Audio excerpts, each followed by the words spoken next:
యుద్ధం అయితే ఆగే పరిస్థితి లేదన్నటువంటి విషయం స్పష్టమైపోతుంది.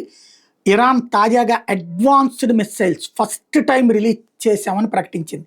ఓ పక్కన ఇజ్రాయెల్ నిన్ననే దారుణమైనటువంటి దెబ్బలు కొడితే ఇప్పుడు ఇరాన్ మొన్న ఏవైతే ప్రత్యేకించి మిస్సైల్స్ ద్వారా బాలిస్టిక్ మిస్సైల్స్ ద్వారా ఇజ్రాయెల్ని కొట్టిందో ఇప్పుడు తాజాగా ఇరాన్ అడ్వాన్స్డ్ మిస్సైల్స్ వాడామని చెప్తోంది.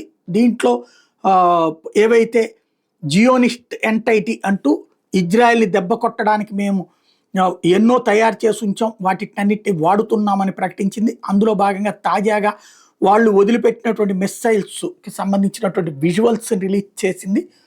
తద్వారా యుద్ధం ఆగే పరిస్థితి లేదు. ఓ పక్కన అరబ్ దేశాలు యుద్ధాన్ని విరమింపచేసేటటువంటి ప్రయత్నం చేయమని ట్రంప్ను కోరుతున్నారు. ఇరాన్ వాళ్ళని అడిగి వాళ్ళ ద్వారా అవతల కోర్పించే ప్రయత్నం చేస్తే మరొక వైపున ట్రంప్ కానీ ఇటు ఇజ్రాయెల్ కానీ ఎక్కడ ఆగే పరిస్థితి కనిపించట్లేదు. రోజు రోజుకి ఇష్యూ పెరుగుతోందే కానీ తగ్గనటువంటి పరిస్థితి. మరొక వైపున టెహ్రాన్ ఖాళీ చెయ్యండి అని చెప్తూ స్వయంగా ట్రంప్ చేసినటువంటి ట్వీట్ ఇప్పుడు వైరల్ అవుతోంది. దీన్ని బట్టి యుద్ధం అయితే ఆగేటట్టు కనిపించటం లేదు.